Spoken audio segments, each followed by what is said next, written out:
ದಾವಣಗೆರೆ ದಂಗಲ್ ಕೈ ಪಾಳ್ಯದ ಮುಸ್ಲಿಂ ಪಾರುಪತ್ಯ ಬದಲಾಯ್ತಾ ಹಾಗಾದ್ರೆ ಈ ಒಂದು ದಾವಣಗೆರೆ ದಂಗಲ್ನಿಂದ ಕೈ ಪಾಳ್ಯದ ಮುಸ್ಲಿಂ ಪಾರುಪತ್ಯ ಬದಲಾಯ್ತಾ ಜಮೀರ್ ಅಹ್ಮದ್ ಅಬ್ಬರಕ್ಕೆ ಬ್ರೇಕ್ ಹಾಕಿದ್ರ ರಿಜ್ವಾನ್ ಸಲೀಂ ಜೋಡಿ ಹಾಗಾದ್ರೆ ಆಕ್ಟಿವ್ ಆದ ಮುಸ್ಲಿಂ ಜೋಡೆತ್ತುಗಳು ದಾವಣಗೆರೆ ದಂಗಲ್ ಕೈ ಪಾಳ್ಯದ ಮುಸ್ಲಿಂ ಪಾರುಪತ್ಯವೇ ಈಗ ಬದಲಾಗ್ತಾ ಇದ್ಯಾ? ಜಮೀರ್ ಅಹ್ಮದ್ ಅಬ್ಬರಕ್ಕೆ ರಿಜ್ವಾನ್ ಮತ್ತೆ ಸಲೀಂ ಜೋಡಿ ಈಗ ಬ್ರೇಕ್ ಹಾಕಿದ್ರ ಆಕ್ಟಿವ್ ಆದಂತ ಮುಸ್ಲಿಂ ಈಗ ಇನ್ನು ಮುಸ್ಲಿಂ ಜೋಡತ್ತು ಫುಲ್ ಆಕ್ಟಿವ್ ಆಗಿದ್ದಾರೆ. ಪರ್ಯಾಯ ಮುಸ್ಲಿಂ ನಾಯಕತ್ವಕ್ಕೆ ಈಗ ವೇದಿಕೆ ಏನಾದ್ರು ಸಿದ್ಧ ಮಾಡ್ಕೊಳ್ತಾ ಇದ್ದಾರಾ? ಜಮೀರ್ಗೆ ಪರ್ಯಾಯವಾಗಿ ಮುಸ್ಲಿಂ ಶಾಸಕರಿಗೆ ನಾಯಕತ್ವ ಹೋಗುತ್ತಾ? ದಾವಣಗೆರೆ ದಂಗಲ್ ಕೈ ಪಾಳ್ಯದ ಮುಸ್ಲಿಂ ಪಾರುಪತ್ಯ ಬದಲಾಯ್ತಾ ಹಾಗಾದ್ರೆ ಜಮೀರ್ ಅಹ್ಮದ್ ಅಬ್ಬರಕ್ಕೆ ಈಗ ಬ್ರೇಕ್ ಬೀಳುತ್ತಾ? ರಿಜ್ವಾನ್ ಮತ್ತೆ ಸಲೀಂ ಜೋಡಿ ಈಗ ಸಿದ್ಧ ಆಗ್ತಾ ಇದೆ. ಈ ಒಂದು ಜೋಡಿಯಿಂದ ಜಮೀರ್ ಅವರ ಆರ್ಭಟ ಆಗಿರಬಹುದು ಅಥವಾ ಅಬ್ಬರ ಆಗಿರಬಹುದು ಎಲ್ಲದಕ್ಕೂ ಕೂಡ ಈಗ ಬ್ರೇಕ್ ಬೀಳುತ್ತಾ ಎಂಬ ಪ್ರಶ್ನೆ ಸದ್ಯಕ್ಕೆ ಮೂಡ್ತಾ ಇದೆ. ಜೊತೆಗೆ ಮುಸ್ಲಿಂ ಜೋಡೆತ್ತುಗಳು ಅಂತ ಏನು ಹೇಳ್ತೀವಿ, ರಿಜ್ವಾನ್ ಮತ್ತೆ ಸಲೀಂ ಇಬ್ಬರು ಕೂಡ ಬಹಳ ಆಕ್ಟಿವ್ ಆಗಿದ್ದಾರೆ. ಹಾಗಾಗಿ ಸದ್ಯಕ್ಕೆ ಜಮೀರ್ ಅಹ್ಮದ್ ಅವರ ಆರ್ಭಟಕ್ಕೆ ಬ್ರೇಕ್ ಬೀಳೋ ಸಾಧ್ಯತೆಗಳಿದ್ದಾವೆ. ಜೊತೆಗೆ ಪರ್ಯಾಯ ಮುಸ್ಲಿಂ ನಾಯಕತ್ವಕ್ಕೆ ವೇದಿಕೆ ಕೂಡ ಸಿದ್ಧ ಆಗ್ತಾ ಇದೆಯಾ? ಮೊದಲು ಈ ಒಂದು ಮುಸ್ಲಿಂ ನಾಯಕರು ಅಂತಂದ್ರೆ ಮೊದಲಿಗೆ ಕೇಳ ಬರ್ತಾ ಇದ್ದ ಹೆಸರು ಅಂತಂದ್ರೆ ಜಮೀರ್ ಅಹ್ಮದ್. ಆದರೆ ಪರ್ಯಾಯ ಮುಸ್ಲಿಂ ನಾಯಕತ್ವಕ್ಕೆ ಈಗ ಸಿದ್ಧತೆಗಳನ್ನ ಮಾಡ್ಕೊಳ್ತಾ ಇದ್ದಾರಾ ಎಂಬ ಪ್ರಶ್ನೆ ಕೂಡ ಸದ್ಯಕ್ಕೆ ಮೂಡ್ತಾ ಇದೆ. ಇನ್ನು ಈ ಒಂದು ಬೈ ಎಲೆಕ್ಷನ್ ಸಂದರ್ಭದಲ್ಲಿ ಮುಸ್ಲಿಮನ ನಾಯಕತ್ವ ಕಿತ್ತಾಟ ಬಹಿರಂಗ ಆಗಿತ್ತು. ಯಾವ ರೀತಿ ಕಿತ್ತಾಟ ಮಾಡ್ಕೊಂಡಿದ್ರು ಅದೆಲ್ಲವೂ ಕೂಡ ನಿಮ್ಗೆ ಗೊತ್ತಿದೆ. ಬಹಳ ಮುಖ್ಯವಾಗಿ ಒಂದು ದಾವಣಗೆರೆಯಲ್ಲಿ ಈ ಒಂದು ಬೈ ಎಲೆಕ್ಷನ್ ಸಂದರ್ಭದಲ್ಲಿ ಒಂದು ದಂಗಲ್ ಸೃಷ್ಟಿಯಾಗಿತ್ತು. ಜೊತೆಗೆ ಮುಸ್ಲಿಂ ನಾಯಕರು ಕೂಡ ಕಾಂಗ್ರೆಸ್ ವಿರುದ್ಧವಾಗಿ ಅಸಮಾಧಾನಗೊಂಡಿದ್ದು ನಿಮ್ಗೆಲ್ರಿಗೂ ಕೂಡ ಗೊತ್ತಿರೋ ವಿಚಾರ. ಜಮೀರ್ ಇಲ್ಲದಿದ್ರೆ ಕೈಗೆ ಗೆಲುವು ಅಸಾಧ್ಯ ಎಂಬ ಚರ್ಚೆ. ಬೈ ಎಲೆಕ್ಷನ್ ಗೆಲುವಿನ ಮೂಲಕ ಪರ್ಯಾಯ ಮುಸ್ಲಿಂ ನಾಯಕತ್ವ, ಜಮೀರ್ಗೆ ಪರ್ಯಾಯವಾಗಿ ನಾಯಕತ್ವದ ಜವಾಬ್ದಾರಿ. ರಿಜ್ವಾನ್ ಅರ್ಷದ್ ಸಲೀಂ ಅಹ್ಮದ್ ಪರ್ಯಾಯ ನಾಯಕರು.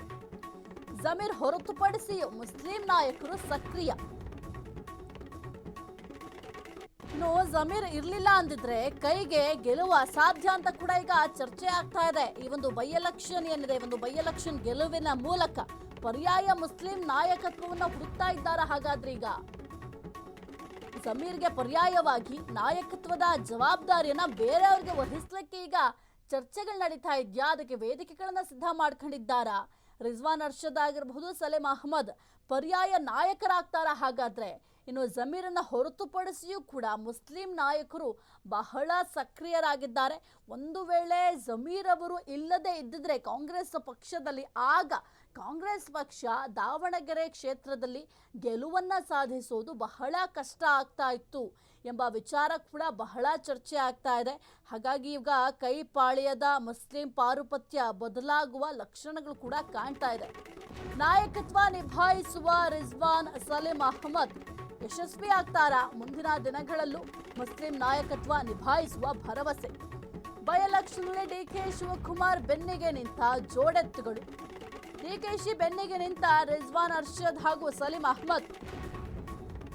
ಜಮೀರ್ ಇಲ್ಲದೆ ಸಮುದಾಯ ಮುನ್ನಡೆಸುವ ಭರವಸೆ. ಧಾರ್ಮಿಕ ಮುಖಂಡರನ್ನ ಮುಂದೆ ಬಿಟ್ಟು ಆಟವಾಡಿದ ಜಮೀರ್.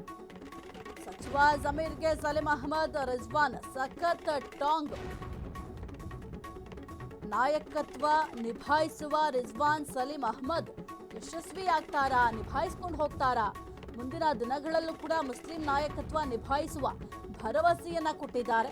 ಇನ್ನು ಬೈ ಎಲೆಕ್ಷನ್ ನಲ್ಲಿ ಡಿಕೆ ಶಿವಕುಮಾರ್ ಅವರ ಬೆನ್ನಿಗೆ ಜೋಡೆತ್ತುಗಳು ನಿಂತಿದ್ರು. ಇನ್ನು ಬೈ ಎಲೆಕ್ಷನ್ ನಲ್ಲಿ ಸದ್ಯಕ್ಕೆ ಡಿಕೆಶಿ ಬೆನ್ನಿಗೆ ನಿಂತಿದ್ರು. ಜಮೀರ್ ಇಲ್ಲದೆ ಸಮುದಾಯ ಮುನ್ನಡೆಸುವ ಭರವಸೆ. ಇನ್ನು ಧಾರ್ಮಿಕ ಮುಖಂಡರನ್ನ ಮುಂದೆ ಬಿಟ್ಟು ಜಮೀರ್ ಅವರ ಹಗರ ಆಟ ಆಡಿದ್ರ? ಸಚಿವ ಜಮೀರ್ಗೆ ಸಲೀಂ ಅಹ್ಮದ್, ರಿಜ್ವಾನ್ ಸಖತ್ ಟಾಂಗ್ ಕೊಟ್ಟಿದ್ದಾರೆ. ಒಟ್ಟಿನಲ್ಲಿ ಈ ಒಂದು ಮುಸ್ಲಿಂ ನಾಯಕತ್ವ ವಿಚಾರಕ್ಕೆ ಸಂಬಂಧಪಟ್ಟಂತೆ ಸಾಕಷ್ಟು ಬೆಳವಣಿಗೆಗಳಾಗುವ ಲಕ್ಷಣಗಳು ಕೂಡ ಕಾಣ್ತಾ ಇದೆ. ಅದರಲ್ಲೂ ಈ ಒಂದು ದಾವಣಗೆರೆ ದಕ್ಷಿಣ ಕ್ಷೇತ್ರದಲ್ಲಿ ಏನು ಬೈ ಎಲೆಕ್ಷನ್ ಆಯಿತು, ಆ ಒಂದು ಸಂದರ್ಭದಲ್ಲಿ ಮುಸ್ಲಿಂ ಸಮುದಾಯದಲ್ಲಿ ಸಾಕಷ್ಟು ಗೊಂದಲಗಳಿತ್ತು. ಜೊತೆಗೆ ಕೆಲವೊಂದಿಷ್ಟು ಆಕ್ರೋಶಗಳು ಕೂಡ ಭುಗೆಲೆದ್ದಿತ್ತು. ಅದರಲ್ಲೂ ಪ್ರಮುಖವಾಗಿ ಒಂದು ಟಿಕೆಟ್ ವಿಚಾರಕ್ಕೂ ಕೂಡ ಈ ಒಂದು ಅಸಮಾಧಾನ ಪ್ರಾರಂಭ ಆಯಿತು. ಅದಾದ ನಂತರ ಈ ಒಂದು ಕೋಪ ಅದೆಲ್ಲವೂ ಕೂಡ ತೀವ್ರವಾಗಿ ಬೆಳೀತಾ ಹೋಯಿತು. ಸದ್ಯಕ್ಕೆ ಜಮೀರ್ ಇಲ್ಲದಿದ್ದರೆ ಕೈಗೆ ಗೆಲುವು ಅಸಾಧ್ಯ ಎಂಬ ಚರ್ಚೆ ಕೂಡ ಒಂದು ಕಡೆ ನಡೀತಾ ಇದೆ. ಮತ್ತೊಂದು ಕಡೆ ಜಮೀರ್ ಅವರ ಆರ್ಭಟಕ್ಕೆ ಬ್ರೇಕ್ ಹಾಕಲಿಕ್ಕೆ ರಿಜ್ವಾನ್ ಮತ್ತು ಸಲೀಂ ಜೋಡಿ ಕೂಡ ಒಂದು ವೇದಿಕೆಯನ್ನು ಸಿದ್ಧ ಮಾಡಿಕೊಂಡಂತೆ ಕಾಣ್ತಾ ಇದೆ.